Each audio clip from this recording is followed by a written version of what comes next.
Hello, world. What separated your deep ball from everybody else? My deep ball, it has a little secret sauce to it, man. Never get too high, never get too low, but just keep moving. The whole story is Carlos never beat me in any kind of sports in high school.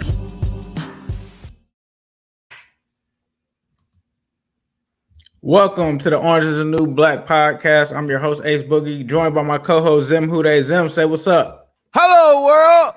Did you miss us? Back in the winner's circle, like the immortal worlds of Skip Bayless. What it do, baby? Let's go! Dubs! All dubs! All right, I'm gonna chill out. I'm here. we in the building, baby. What's up? What's up? Ace, talk to me. Let's go. Let's get it on. Chilling, bro. Definitely feeling a lot better. Ain't no time to chill. Keep it up. Keep that same energy. I seen you. Oh nah, yeah. I was hyped. I was definitely hyped for sure.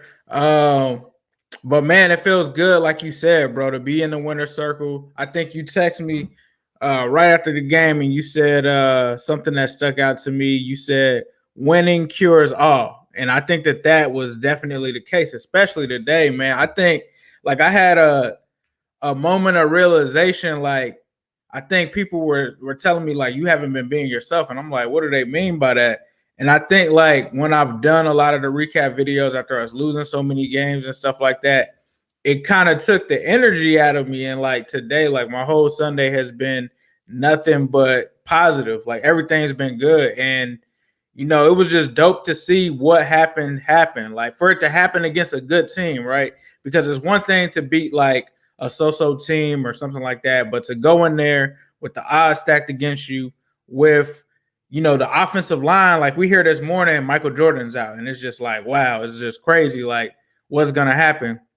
And for them to play how they did in that game and for things that happened how they did, it was just amazing. The offensive line playing well. Jim Turner, who I criticized several times, not only just had the line playing well in this game, the last three games, if we're going to count all of them.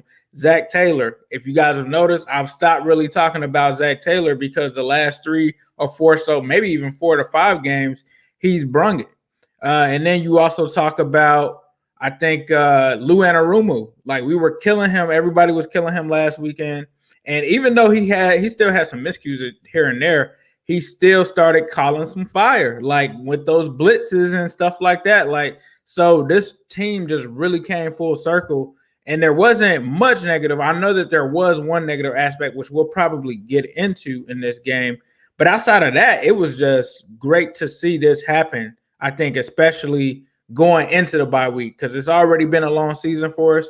But this has kind of rejuvenated us and has us kind of looking at that Steelers game and the rest of the season. And like your name points out, it has some more optimism in life that's been breathed back into this team. And like Joey B said earlier, this could easily be a team that was 6-1. And I think that was the most frustrating part. But to get that W in the fashion that they did it today just shows how much and how far we've come. I agree with everything you said. You know, I think about I'm not one of the people that I think dives into the past a lot, but even just the Chargers game, I think like if you look at the whole season in a vacuum, it's a lesson in life. Like some things for people that are patient sometimes, and everybody wants to go 100 miles per hour to the winner's circle, some things just can't happen overnight. But if you look at the way that we lost in the Chargers game, right? They took their foot off the gas and they allowed the Chargers to come back in that game. They learned from that game.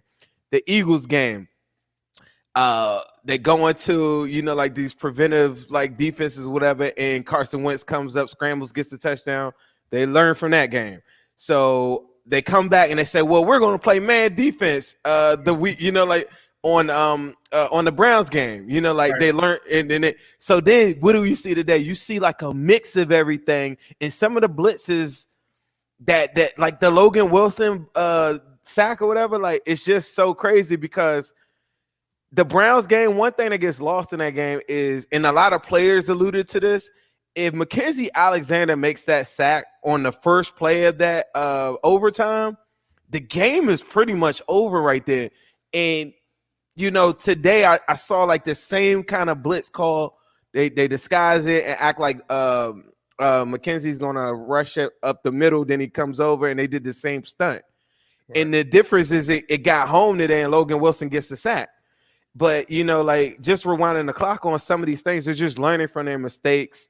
And everybody that you said deserves a game ball. I thought one thing that I just thought was so good all day, and I said this on my Twitter, was the special teams.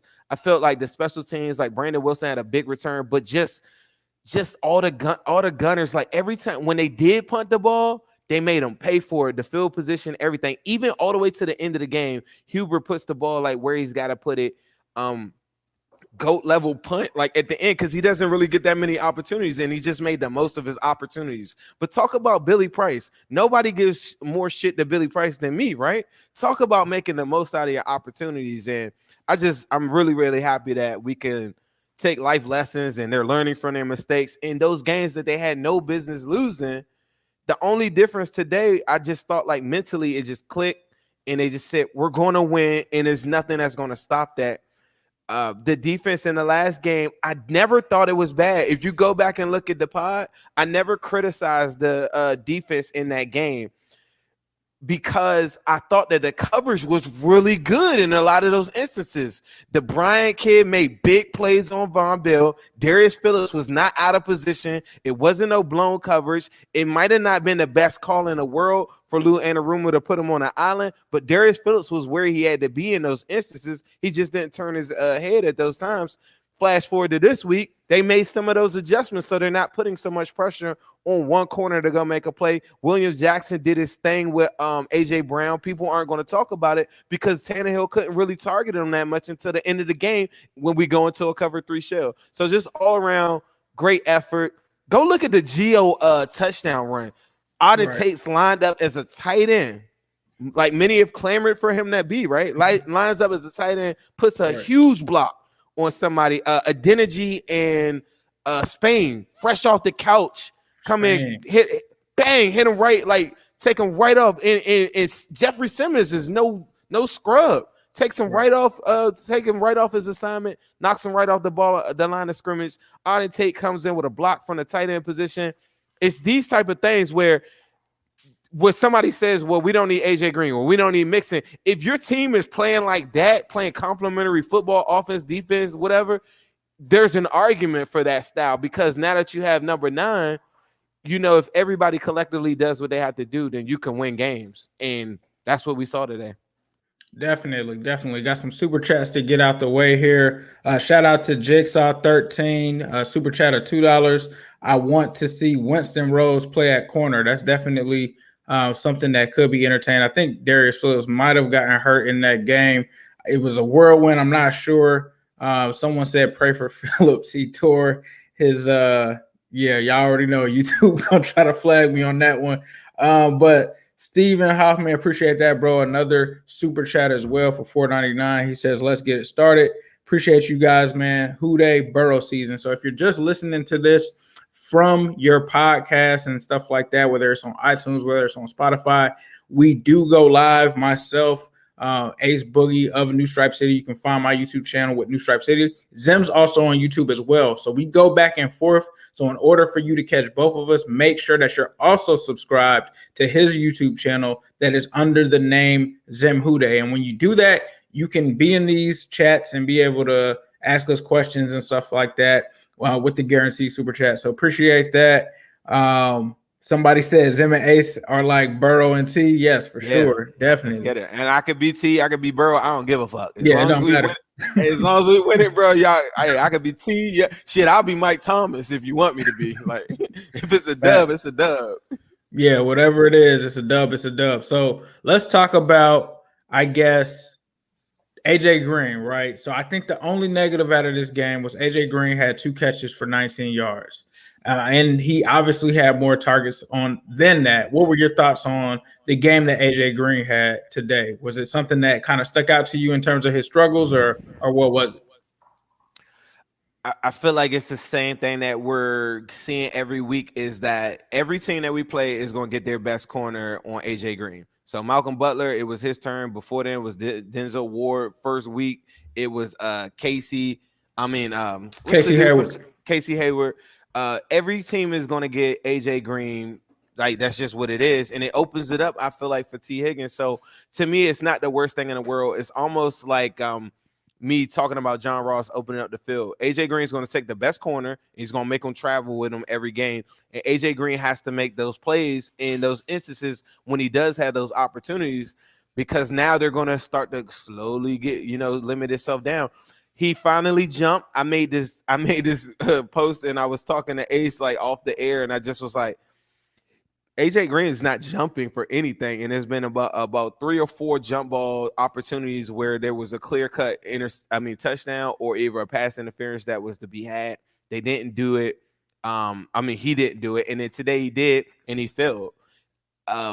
He just has to adjust. He's not going to be the deep threat that he used to be, but from a route running standpoint, I think he'll still be legit in this league. He has to come to the realization of it, that it's changed. And I will say this, in the warm-ups, he was doing this drill where he's putting pressure, trying to jump. You could go look on Bengals story right now if y'all want to see what I'm talking about. He's doing drills to just continuously work on that ankle. I think he's really bothered by it mentally. I don't think physically it's harming him that much, but mentally, I think it's like hindering his process and hindering like what he could do. But mind you, he hadn't played in 2 years, so I would even stretch to say he needs a full season to get back into form. But at the same rate, he'll be 32 years old. So it is what it is. He's now crossing into the part where Larry Fitzgerald got out of his prime of his career, and he still became what Larry Fitzgerald is 4 or 5 years removed from prime Fitzgerald, and there's nothing wrong with that. He's still a viable force, and he can still be really good. But I think I'm seeing it so much too often that he's just a slant. He's just they don't even put him on digs, so Right. It's just a tough thing to do. I mean, it's a tough pill to swallow because that's my favorite player. I feel like I have a pretty cool relationship with him too, but the reality is the reality. He's just not the same. And I think he's hampered by it. I don't know if you saw him, he pulled up kind of lame, like with his hamstring too. Did you see that on air after that last incompletion that he had? He started to he walked off like gingerly, like his hamstring is still bothering him. Right. Yeah, I think like you said, he's definitely both of our favorite players when it comes to him and just the history that he has. But I think I was talking to Matt Minnick earlier, and I think we both agreed, like, even if AJ isn't AJ, there's still a role for him here. Like, I don't think that he's going to, and I think me and you both, we can't speak for him, but AJ isn't about really like money like that. He's about being great. He's about being a legend. He's about handling his business. Like, he idolizes Larry Fitzgerald. That's what he models his career off of. And we've seen that Larry Fitzgerald wanted to stay with one team his entire career, did things the right way, did whatever it took to win. And I think that we can find a role like that for AJ, like whether it's, and I think you've been seeing it this season, they rotate and move all of those guys around, whether it's Higgins, whether it's AJ, whether it's Boyd. Like, AJ has moved into the slot to the other side. T has taken on the number one side, or what you would consider the number one side. I don't see an issue with them doing that at all. Like, I don't think it's a thing where you just got to get rid of AJ per se. But yeah, I think that there's definitely something that they can dig out and carve out for him.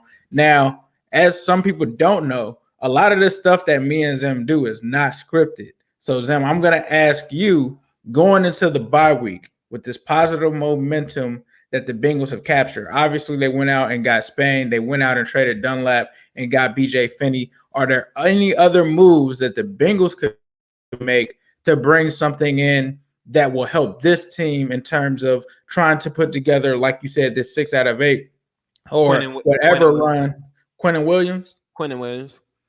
So if for Quentin Williams, would it be like a player as a part of that trade, or is it just a straight up draft pick? Give them a straight up third. If they don't bite on it, I'd be willing to risk a second, because nobody in the draft, I don't care. I don't watch college football, but there's nobody in the draft that's going to come out with the attributes. And you know enough about Quentin Williams right now to say he is a legit player in the football in this league. His measurables lined up next to people like Geno Atkins, Mike Daniels, DJ Reader, different things like that. You still got a year and a half on his contract, so you got a chance to get him in your system. no one in the draft is going to offer you that from a third or second round level. I don't care what somebody could overachieve, and people and players are going to maybe end up better than Quentin Williams. But like talent wise, like Quentin Williams coming out of the draft, what was he like the number 4, number 5 pick? Something number like that. Number three, actually. Number 3, and say you could get him for a third or second, like just from a prospect level. Like to me, it's a no-brainer. They've been rumored to say like a second round pick for him. But if that guy's on the block, and I've also, the Patriots are having a fire sale too. If you're not 100% sure in William Jackson, or you're not 100% sure in what the future of Trey Waynes is, I'd be looking at Stephon Gilmore. Now, his contract in that is not as friendly and maybe not in your favor. I had to get Andre Parada or somebody to look at the numbers for me. But to me, that would be... See, I don't know. See, Patriots are in rebuild mode, so somebody like Ross that they could have used if they were in a winning type of formula. Now that they're in a fire sale, they're not looking to build a team or add any guys that they got, because Ross is $2.8 million. They got to pay for half a year's salary. Like, you wouldn't be doing that for that. So I don't even know what you could offer the Patriots, because the Patriots play hardball. So I don't know what you could offer anybody on the Patriots. But I would make a play for maybe Joe Thuney. I don't care how good the offensive line looked good today. Quentin Williams. There's a bunch of guys. People in the comments, give me some people that's been on the chopping block. I've heard that the Texans, every single person that they have on their team, I heard all of their guys are out there too. From a wide receiver standpoint, I feel like we are good. This is another thing. Just to talk about AJ real quick. If AJ Green, say Auden Tate, say Tyler Boyd, say Higgins goes down or something like that, the biggest mistake you could do is just trade away AJ Green for nothing, and you don't have a viable backup in a spot. So people need to think about that as well too. And part of me feels like that's what they think about John Ross, is like, John, just get ready. If somebody goes down, you're going to go in. But it's not fair when Mike Thomas is suiting up and he doesn't have an impact, or he has a drop pass in the week before. I just think giving Ross like one play a game would not only build up the value, but whatever. We're not going to talk about Ross today. We got to win. So is there anybody that you would think from a free agent standpoint, or something that you're looking to get like right now? Because pass rusher is now the biggest Achilles heel in this team. I think, like you said, there's pass rusher is definitely Achilles heel right now. I think with Darius Phillips getting carted off today, I think corner is definitely a sneaky need for this team, where they need to at least go and get a body that they can bring in that's somewhat solid. Now, maybe it's Trey Waynes comes back after the bye, right? He had that injury earlier in the season. Maybe it is that. But when I look around, like you said, Stephon Gilmore, that is somewhat pricey, and that would be something where it would be a situation, like you said, we need Parada to come on here and break down whether or not that's feasible. But you also talk about some other guys that are out there. It looks like Desmond King apparently is out there on the trade market. So maybe you can swing something for a guy like that to come in. And maybe if you do, not to continue the John Ross conversation, but if it is something where you're trying to trade Ross at the deadline, maybe you can move him for a player or a need like they kind of did with Dunlap. Like, you might not get someone on the level of a Ross, but maybe you get someone that can come in here and at least give you something better than what your other corners are giving you, like a Tony Brown or someone like that, or a Winston Rose. Maybe you can get a guy that's better than that, and maybe he can provide that. Ryan Kerrigan apparently is on the block right now. I don't know how he fits into what the Bengals do here. I'm not sure what his contract looks like, but maybe he's a guy that can help you. Riley Reif is another guy, offensive line help, even though the offensive line played admirably today. He's another guy with the Minnesota Vikings possibly having a fire sale that maybe you could bring in potentially. So obviously there's other moves and stuff like that they could make. But I think in terms of the most solid positions, I think it's linebacker, especially with Luke Wilson doing his thing today. I think that linebacker has vastly Logan Wilson. Appreciate that, Zone. I think at the linebacker position, we're pretty good there. Cornerback, I'm somewhat worried. Safety Von Bell bounced back this game for sure. Like 2 interceptions in a row. One gets flagged. He comes right back with another one. Jesse Bates is, I mean, Jesse Bates is definitely the number one free safety in the league, and I don't even think that is even close, honestly, at this point, based off of this season in particular, not based off of the last 3-4 years. This season, I think Jesse Bates may be headed for an all-pro kind of thing. And then I think, like we talked about tight end, Cethan Carter, I like what he did today, although it wasn't much, maybe the most important 2-yard catch of the day that we actually saw today on a 4th down. But obviously with Drew Sample being very inconsistent there, I think we do need a tight end. I wouldn't be mad if they went out and got a tight end. Obviously, we talked about Njoku last week, right? If they're willing to do that, I'm willing to do that. He had a couple key drops today too. Right. Big drops like in the Browns game. Right. So if we could get a guy like that somewhere where they have, and I was kind of jealous of the Browns tight ends because they have so many that guys can go down and it's just like they don't skip a beat. So if we can find a tight end, I would definitely take that. Before I move forward, though, somebody brought up Thaddeus Moss. That's a good point. Jigsaw, but isn't he just out here on the couch though? Like he's not on the team. Yeah, I don't think he's on the team. I know he got hurt or something like. I don't know what happened with that is, but Jigsaw asked for $5. Appreciate that. Gio or Mixon? It seems like Gio has been performing more than Mixon this season. Stop it. And I'm all for Mixon. Now I'm gonna play devil's advocate on this. Stop it. I'm gonna play devil's advocate on this one because it's crazy because me and Matt kind of talked about this earlier. Let me make one thing clear. Joe Mixon is on a completely different level than Giovanni Bernard. Like if we're just speaking in general, if we're talking about the top NFL backs, the one thing though that I will say is game flow wise, if Zach wants to run his offense like this, which is a pass first offense completely, oh my goodness. DKK, that's what I'm saying. I have to stop the chat for this one, ladies and gentlemen. Oh my God. Wow. Sir, thank you so very much. Sten Madsen, $200, I believe. Super chat. A lovely second win. What are the issues going forward? Answer this second man. Win and more. Getting a tight end will do it. Okay, we have to definitely answer this question. I think that the issues going forward, I think I talked about it, is tight end, cornerback in terms of the depth. That's going to be a tough ask there for them. I think, like Zim said, edge rusher, got to be able to get some pressure in there for sure. We were able to get 1 sack today, but it did come from Logan Wilson. That's why I think Logan Wilson should play more, because I think our last sack may have been from Logan Wilson when he played.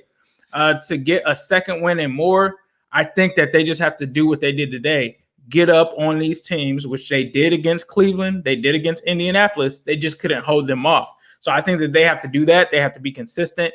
I think Zach has definitely improved in terms of the clock management. I think they continue to do that. Getting a tight end, definitely, because it's already hard to guard all of these receivers. And then if you get your safety blanket, which is a tight end, you just literally cannot be stopped at all. But Zim, if you want, man, feel free to. They said that $200 is $30. Okay. It's $30. Okay, it's still all good. It's still all good. I wouldn't care if someone donated $1 to Ace's like YouTube right now. Like that's all a blessing to me. Like it's one more dollar than what we had the day before that. So ain't no amount. It just caught me off guard because the way it looked. Because it was like 200. I was like, all right, but the biggest issue to me going forward, when I look at the Colts loss and I look at the Browns loss, is just a severe lack of pass rush. And if they could make that from a 3-tech position, like someone like a Quinnen Williams that can do what Geno, like, can you imagine a line with Mike Daniels, Geno Atkins, Quinnen Williams like in the AFC North? Like we would be forcing everybody's hand to make everybody just throw. Right. Like it would get to that point. Like we were able to stop Lamar from running with the personnel that we have now, right? So from there, it's just daring everybody to throw. You get Trey Waynes back, get Darius Phillips back. Maybe I'm looking at next year or whatever. I don't know. I'm just this year. Get Trey Waynes back and William Jackson on the other side. Have like Phillips like back maybe after the bye or whatever, because I seen him on Instagram and everything afterward. Usually if it was a season ending type injury, players aren't actively on the gram and all that other stuff like that. So I don't think the Darius Phillips one is going to be like really, really serious, but I guess we got to wait and see. But I think it will force a lot of teams to pass. And if you look at the teams that we got, and I think we're probably going to close the show and talk about this, and the reason why I'm saying 6 out of 8, you got to play the Dolphins, the Redskins, the Giants, and the Cowboys. Like throwing people like Quentin Williams, Mike Daniel, like to me from a pass rush standpoint, that's major, major, major stuff. If you give Joe Burrow a tight end, I'm not in a rush to do it right now. If you end this season on a good note, right? You're not going to have a top 10 draft pick, so you wouldn't be looking at tackle. On the board is going to be edge, tight end, and corner in the first round. If you're anywhere between 10 and 20, it's just what it is. And for me, that's where I might be looking at the very best tight end in the draft. Like if I'm at that spot and looking at the offense I'm looking at right now, what's the one thing that will make them like next level, maybe 30-something points a game every week? A legit athletic freak of an athlete tight end, CJ Uzomah still there in the secondary role, and then Drew Sample coming in your jumbo packages and blocking. Like that's a crazy lineup. That's how you make a roster. What I was gonna say before I get back into the running back question, because we didn't forget about you, Jigsaw. Evan Ingram. If they are willing to make him available, I take him because I'm taking Evan Ingram. Even though, the draft might be a lower costing thing, I think if you were to say like, okay, we'll give you Evan Ingram for a fourth round pick or something like that, I'm taking Evan Ingram because he is literally like Tyler Eifert, pretty much Tyler Eifert to me. What is his drive like though? Well, like, do y'all know any what is it? I've never seen him talk or anything like that. Like, what is his drive like? How committed to winning is he? Because I always see him from a fantasy football standpoint. I don't know anything about him as a person. It's honestly hard to say because the Giants have been trash for a while. So, I don't know if he's ever – I've never heard anything about him, going off in the media. Like, when OBJ was there, obviously the focus was all on him. I've never heard anything about Evan Ingram. I remember them saying that they were kind of tired of him being hurt all the time, but he's just kind of balled out and shown up whenever they call his number. What were you about to say about the Geo thing? Okay, yeah, let me get back to that. Okay, so the Geo and Mixon. So I'm in no way saying that Giovanni Bernard is better than Joe Mixon, right? But I think that he may be a better fit for what Zach is trying to do. And I think if you want to have a pass first offense, when it comes to pass blocking, Gio is an elite pass blocker. I mean, we've seen that the last 2 games, Joe telling him to go to his right, to his left. Like, Gio is an X factor there. And I think that that's also a part of why the offensive line hasn't looked as bad, because Gio's been in there helping them. And then the other thing is him in the pass game. When they blitz all of those guys like the Ravens started to the last couple of weeks, and even in that game, they started running Gio on some screens. And that screen game is nasty. And I think when Gio gets the ball in his hands, it really makes and creates mismatches for those bigger, slower linebackers. And he's so short and shifty that they can't see him. So he can hide behind those linemen. He can make the catch. And he has so much speed, he's pretty much gone after that. And so Giovanni Bernard, I think, may actually be a better fit for the up-tempo shotgun offense that the Bengals want to run, because he can take the draw. Nothing against Mixon, but as soon as Gio gets that draw, he's gone. And so when it comes to catching out of the backfield, it's not that Joe can't catch out of the backfield. For some reason, they won't use him for that. But it seems that they feel like Gio is more suited in that area. And I think that he may low-key be a better fit for that type of offense. I wouldn't argue the fit, but Joe Mixon is going to come more to the forefront for me, because in games like the Steelers game that's about to come up, you just gotta have Ferraris, and Gio is the man, bro. Like, I've showed highlight after highlight. If y'all don't follow me on Instagram, I'm Zim_Hude. Guess it's New Stripe City on Instagram as well. But if you check out I show Gio highlights of him in pass protection every week. Probably the best blocking running back in the league. But there's gonna come a time where you gotta make big, obscene, crazy plays. Like, I talk to you about Kamara every week. He's on my fantasy football team or whatever. Like, every week it's not about like is the lane there. There is a lot about like how they script the plays, and he plays on a better team. I get that, cool. But they're without Michael Thomas. They got a bunch of guys that most people haven't heard of.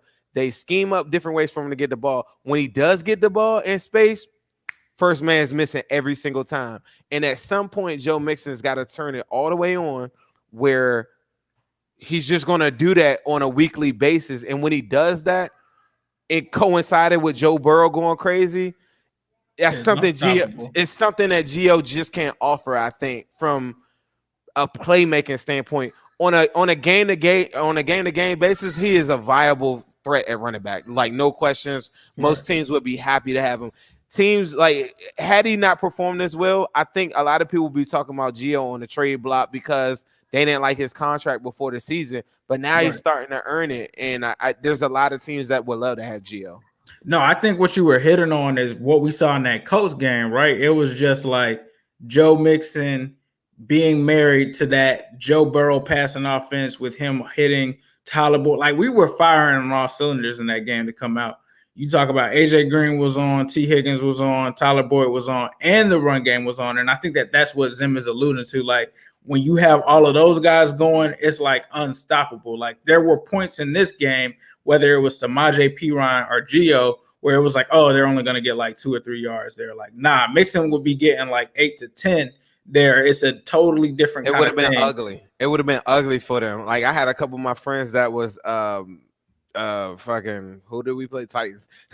We had a couple Titans people in there. I had a couple little bets and stuff, and I said that too. I said if Mixon would have been here, it would have been even uglier than this. Like, pure domination. If y'all remember the Chargers game, it was the same as that game. The only difference was a couple more punts in there, whatever. Same thing. Dominated most of the game. Had a little window that the Chargers could come through, probably like third, fourth quarter, and they came through the window. Tannehill couldn't come through the window, and then we didn't take our foot off the gas. But if Joe Mixon is there, yeah, that game would have been ugly. Like, that would have been like something crazy. It would have blew everybody. I feel like everybody's shocked right now, don't you? Yeah, I think everybody's shocked right now. Matt, yeah. Did he predict on your show? Because I know on Twitter he wrote that he thought that the Bengals would beat the Titans. So apparently, right after I got off of the show and Anthony joined him, apparently Matt predicted that the Bengals were going to win, like, right before the kickoff. But before we get out of here, got a couple super chats to get to. I'll toss it back over to Zim to see if there's anything else before we wrap up, as we're running a little over here. So we got Stem with another donation. Appreciate that, bro. He says, just happy we won. Awesome, we won. Hooday. And please, from Denmark, do go vote. So appreciate that, bro. And then we also have a $10 one here from my guy, Mr. Whisper. Having seen our starters and backups play extensively now, what is the best lineup for us in your opinions? Mine is Williams, Spain, Hopkins, Redmond, Johnson. It was tempting to add Price at center for me. I'm gonna add right. We've seen literally all of the linemen, right. What would be your ideal lineup? Williams, Spain, Hopkins, Xavier Su'a-Filo will be next after that, and then right tackle Bobby Hart. I mean, Bobby Hart and Fred Johnson. It's a toss up for me, bro. Adeniji has some good reps today, bro. Yeah. Like, he only got beat one time on one Clowney rep that I saw him get beat on, bro. Like, right. I mean, Bobby Hart just came off the best game of his of any career. I mean, of his whole entire career. In the last 2-3 games, his bro, I'm not even going to put you on blast, but I talked to his cousin every single game, and we go over the PFF numbers, and we go over like a couple plays and stuff. He hasn't given up. Like, go look at this stuff if y'all want me to post it. He hasn't given up that many pressures, and he hasn't given up, but I believe 2 sacks on the whole year. Right. Like, I gotta go fact check that, but I don't know, bro. Like, I know people are gonna probably kill me for saying that, but I think you're right, and I'm glad that you're move him out for Xavier Su'a-Filo, because in the zone blocking, like, he's way more athletic. To get the second level, we talking about Gio and Mixon. Xavier Su'a-Filo, the one thing that he does better than most of the people on our roster right now is run in space and catch linebackers at the second level. Okay, so I'm gonna try to mix it up at least a little bit just for the sake of argument. So I'm going to go with Jonah Williams. I'm going to go with this is where it really gets tough. I'm going to go with Michael Jordan at the left guard. I'm going to go with Trey Hopkins at the center. I'm going to go with Spain at the right guard. And then I'm going to go with Hakeem at right tackle. Oh. So, but that's nothing against Bobby Hart. I just really like Hakeem really has shown that the hype is real, that he was a guy that had a ton of potential. And like you said out there with him playing left tackle, he looked good today. Talking to Matt Minnick before the show, he talked about him originally playing right tackle, moving over to left tackle in college. So I would like to see what he could do there, but nothing against Bobby Hart. Bobby Hart is one of the best linemen on this team, as some might be upset with hearing that. But, you know, he's had a great season from PFF. He's been said to be one of the smartest guys in terms of IQ and is able to tell guys where to line up. And you can't really replace or put a value on that. And it's also hard to keep Billy Price out of there because I said that on the show beforehand. I was telling Matt, I was like, with him being a center, everyone knows the center is essentially the quarterback of the offensive line. He's got to know where everybody's supposed to be at, what everyone's supposed to do, what their assignments are. And I knew that this was going to be a big game for not only Billy to perform himself, but to also let all of these guys who really hadn't played much know where they're supposed to line up, what their assignments are supposed to do. And so to me, he was almost kind of like Coach Billy Price. And you guys know, like me and Zim said, we've been down on Billy Price a lot. We have not shied away from the criticism on him. And so it was hard not to put Billy Price in there, but the fact that you got Trey Hopkins, that's the only thing that makes it somewhat hard for me. So with that being said, Zim, I don't know if there was anything else that you wanted to get into. We appreciate you guys for listening to the Orange is the New Black, and stay tuned because we do have some surprise guests coming up. We'll reveal those later on, but obviously with us heading into a bye week, we're probably going to have some other things coming down the pipeline. This is a part of the Cincy Jungle Syndicate, so if you're listening to this now on YouTube, don't forget that you can also listen to the audio version of this within wherever you get your podcast from, whether that's iTunes, whether that's Spotify. It's going to be under the name Cincy Jungle. Obviously, we call our podcast The Orange is the New Black, but I've always seen people actually try to look for that in the podcast story. You're not going to find it under that. It's under the name Cincy Jungle. Once you get into the Cincy Jungle app, you'll start to see titles and stuff like that. You got the OBI Insider. It's all good stuff. OBI Insider, Matt Minnick's Chalk Talk. If you see one that starts with the OITNB, that is us. That is the Orange is the New Black podcast. So not only check our stuff out, definitely check their stuff out as well. We've got all kind of player interviews and everything like that. And just this past summer, we as a collective entered into the top 50 podcasts in the United States on streaming platforms. So keep that up. We appreciate all of that. But before we get out of here, Zim, was there anything else that we needed to add? Steelers, we want smoke. 6 out of 8 is the goal, Bengals fans. That's all I can say. I feel like you closed it out really well. Thank you. Nah, I'm with you. We want the smoke. Squiller. I can't run from it. Like we what we say all year, man. I said I don't want to play them dudes or whatever. Like you can't run from it. You definitely can't run from it. If they win, they win. Whatever, it's gonna be whatever. But if they play like they play today and just come out there with heart, it's a building block for the future. And it is what it is. I can't run from it no more. I want smoke. I don't care if they got pass rushes. We call in Zach calling fire. Let's get it. Let's get it. Zach's calling fire. We need Lou to call fire. And at the end of the day, like Zim said, coming into this game, no one gave the Bengals, the expectation to win. And it could be the similar setup against the Steelers. So as long as we come in there, if we can come out and get a win against the Steelers, that's huge. But we will be signing off. This is the Orange is the New Black podcast. We're going to leave you with a hooday. Zim, go ahead. Hello, world. What separated your deep ball from everybody else? My deep ball, it has a little secret sauce to it, man. Never get too high, never get too low, but just keep moving. The whole story is Carlos never beat me in any kind of sport.